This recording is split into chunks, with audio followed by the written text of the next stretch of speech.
The message from the Anglo-American Israeli pact has never been more clear, as today Iranian officials have been forced to meet with world powers in Baghdad, Iraq, the city devastated by the US-led occupation, which was sold to the public on the back of lies about weapons of mass destruction.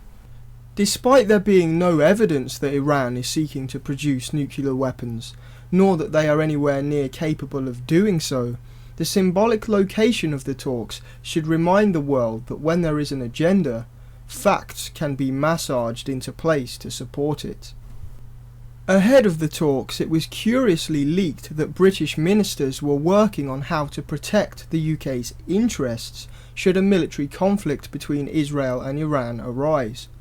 Of course, talking heads on BBC News this morning made it clear that it would be innocent little Israel protecting itself from evil Iran, even though Israel are already assassinating scientists and officials within Iran, infecting their infrastructure with computer viruses, backing opposition terrorist groups, and supplying dubious intelligence to the IAEA, despite being a nuclear state itself that isn't even signed up to the Nuclear Non-Proliferation Treaty. Anyone with a modicum of critical thinking skills know who the real aggressor is. Should Israel take things further and outright strike Iran, instead of rebuking them for kicking off World War III, the BBC reports that the UK government have discussed how they can lend diplomatic support to Israel and the legalities of sending the Royal Navy into the region to protect the Strait of Hormuz, through which more than a fifth of the world's oil shipments are carried.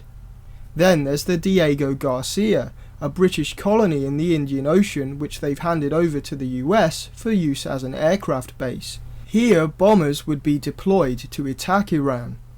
The BBC further reports that these decisions would not unduly trouble a Tory government.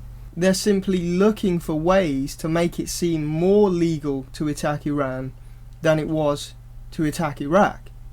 It's about working within a moral illusion that they've created, rather than there actually being any real moral justification to attack Iran.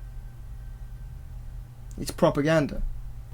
The timing of this leaked national security information can only be regarded as more saber-rattling, a tactic Iran have called futile. Iranian Foreign Minister Ali Akbar Salahi said this morning that the pact's policies of pressure and intimidation are futile. They have to adopt policies to show goodwill to solve this issue.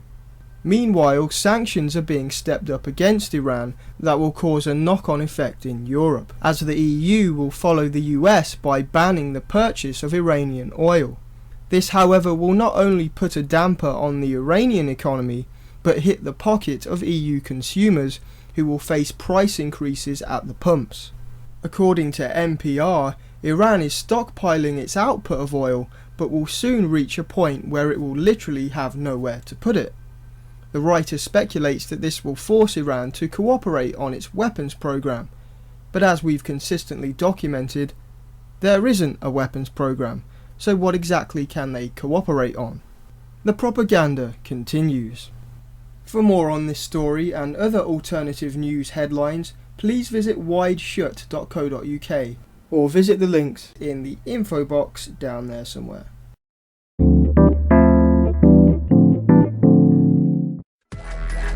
I think that